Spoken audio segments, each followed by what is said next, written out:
Kurt, you officially announced your retirement from Cup Series competition this afternoon. Would you mind just walking us through that decision and how you're feeling? Sure. Yeah, I have a statement that I wrote, and then now we can go into some questions. But yeah, last year in Las Vegas, where my racing career began, I sat in front of many of you, and it was one of the toughest and hardest things I've ever had to do in my racing career, and that was to talk about not being behind the wheel of a race car. After decades spent at a racetrack with helmet in hand, preparing to compete, I was forced to take a step back and focus on my health.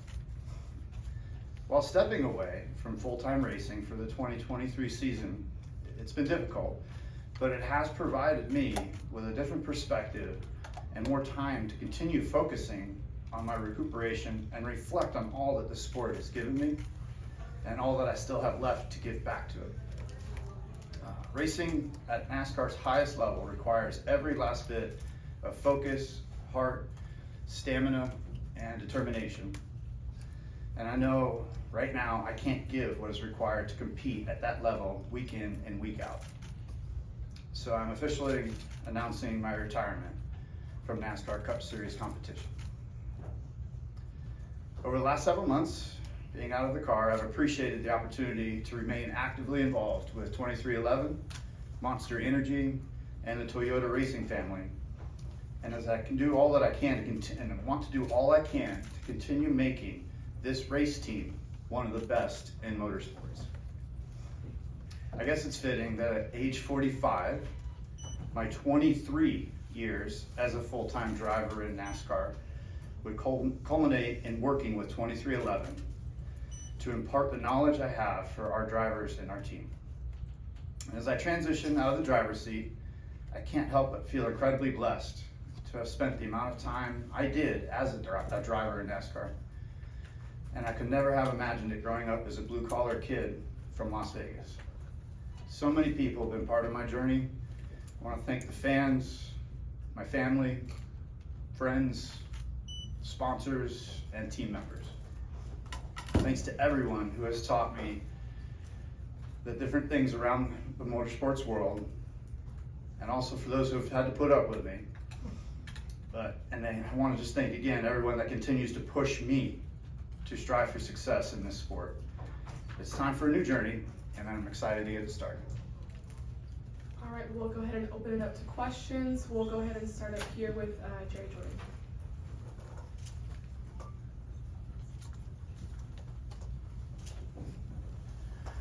Jerry Jordan, KickingTheTires.net. You talk about this journey. Can you explain what that journey looks like at this point in time, and what does the future hold for Kurt Busch? Yeah, it's difficult to know which avenues will lead to what here in the short-term future. Still wanting to get doctor approval and to get cleared, that's the first step. That's what I need to do personally. Then we'll have opportunities to talk to different motorsports teams, different sponsors, and doing other races. But the perspective and taking a little step back from being in the car every week, the most joy that I've found is that everything has slowed down for me to help analyze the data, to give advice to Bubba, and to give advice to Tyler, the engineering staff, the team members at 2311. It's really neat having all of this current knowledge and having the opportunity to be able to digest it and to give back to this team. So that's the short-term goal. And one more, going into this decision, obviously it's very emotional for you, and obviously your fans, your family. Can you talk about how you came to this culmination of what the timing and everything to tell us? Yeah, again, it's not one moment that's led to this. It's a few different factors, and my body is just having a battle with father time. I've had arthritis ever since I can remember. My gout is flared up so much that I can barely walk on some days. Just pushing to get through physical therapy and to continue the workouts. I remember last summer, I was trying to not show that emotion, and I barely could even walk to the car at Dover because I had to have some shots pre-race just so that I could move my knee and move my feet. Those are those moments where things were starting to add up before things happened at Pocono.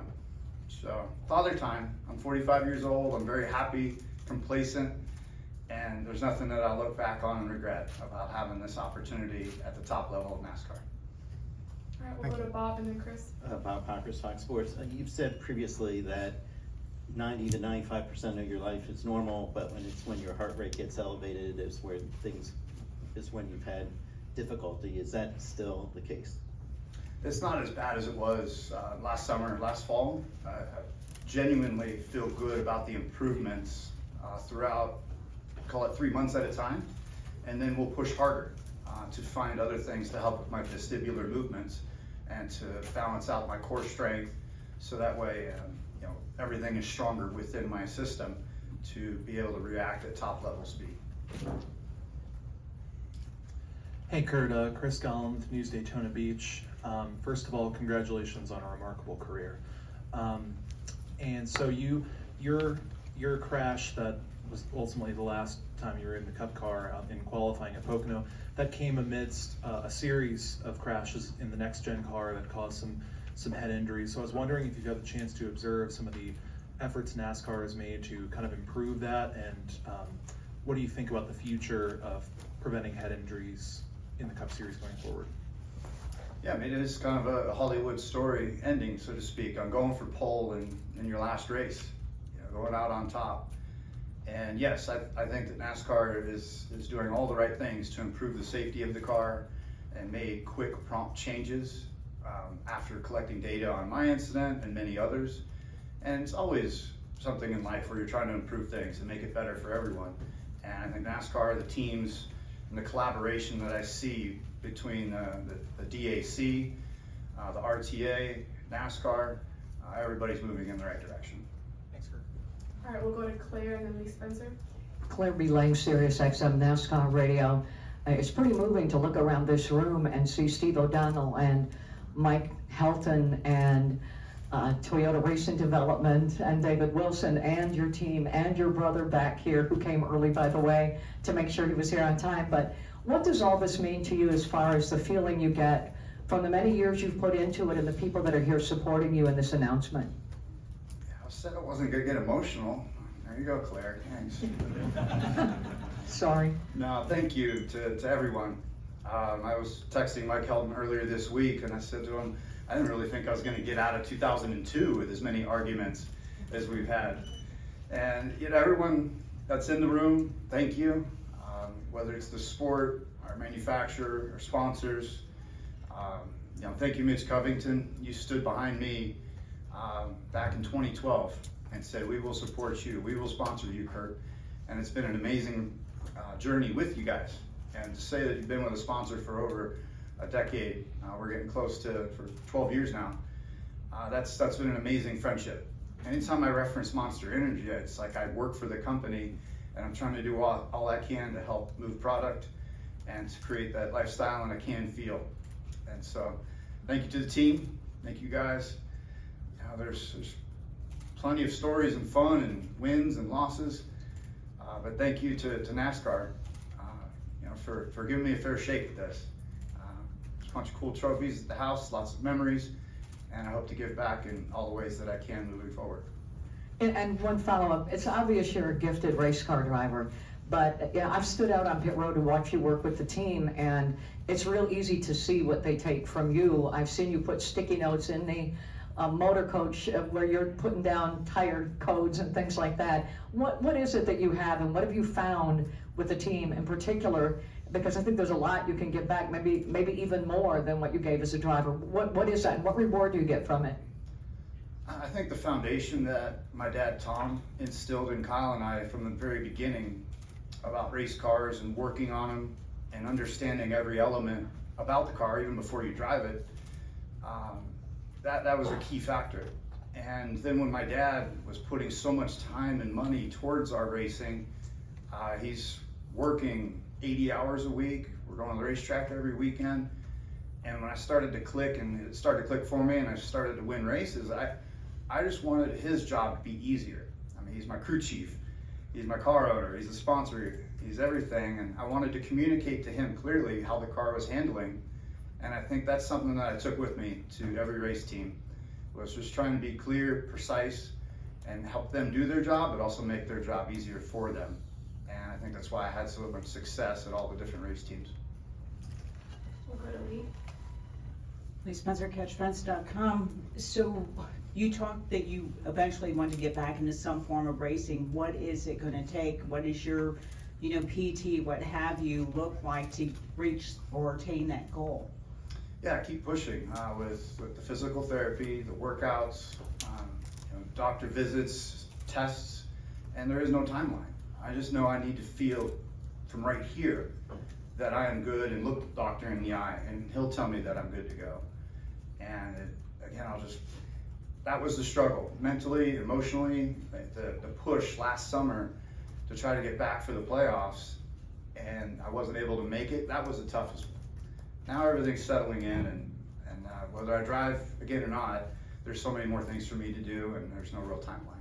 And when you look back, you talk about being that blue kid from Las Vegas, but when you look at what you've accomplished, whether it's the wins, the championship, winning the Daytona 500, can you just talk about the evolution from that, kid that showed up at Roush Fenway, so many years ago to where you are now? Yeah, being able to win in all of NASCAR's divisions, the ladder system of a hobby stock, a late model, Southwest Tour cars, trucks, went straight to Cup, then came back and did a few races in Xfinity. And to have all the wins at all the different style tracks, I wanted to be a driver that fans could always count on for a good solid run each day, each weekend. Whether it's up in New England, those New Englanders embraced me after Ricky Craven and my finish at Darlington. The Midwesterners and the big push in Chicago and Kansas and Texas. I always just wanted to give them, somebody to root for that they could always count on, because I'm pretty much just like them. I'm a blue collar worker that got an opportunity to do something really cool, and that's that racer in me that was able to win 19 different years. If I could have snuck that win in at Sonoma with James Finch's car at Phoenix Racing, the rear end was falling out of it, and I cannot believe we didn't win at Furniture Row. That's one thing I look back on. We had 9 outside poles, but we could not finish the race at the end. That would have been 21 straight years, 22 straight years of winning. And I think that would be more so than Richard Petty's record. So just missed out on a couple, but it's nothing that I really get stuck on too much. And I was going for my own little stat because I was a baseball guy. I was trying to create this little thing called a 30-30 club, which is 30 wins and 30 poles. And I think there's only a few select drivers that fit in that category. And I came up just a little short. And maybe that was my improper motivation at Pocono, trying to go for pole. But you always got to have goals. You always got to push yourself. And I want to continue to do that with my team, sponsors, and everybody. And I thank you all as a family here, because you've helped me grow quite a bit since the blue collar kid got out of Vegas. All right, we're gonna go right there to the left. Mike Brodsky, Florida National News. Kurt, as you reflect back on your memories being here at Daytona, what are your greatest memories of both being a driver as well as a fan? As a driver, I got to race here in the trucks and finished second my first ever race here. I wrecked about 15 times, but somehow kept the fenders on it and finished second. Ran IROC cars here. I've been in the 24-hour race here and finished podium. I finished second 3 times, 2003, 2005, 2008. My teammate Ryan Newman got in my way, and so I had to push him. And I never was angry at the track though. Like, there was so many second place finishes and wrecks and frustration moments. I was like, the track, maybe I'll win here one day. And I was able to have that opportunity in 2017. So it's a special place. Here, Charlotte, Darlington, Bristol, Vegas, those are my top 5. But Daytona is our crown jewel, motorsports NASCAR event, the Daytona 500, and I'm happy that I have the Harley J-Roll. Congratulations. Do we have any questions in the press box? No questions in the press box. Do we have any final questions down here? Right up here?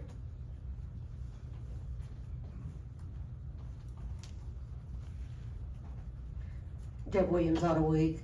Kurt, as you continue your recovery and work to hopefully one day get back in the car, just to clarify something, will you continue to work with 2311 in an advisory role or helping with that team? Yes, as long as they'll allow me. I made up my official title this year. It was called CFD.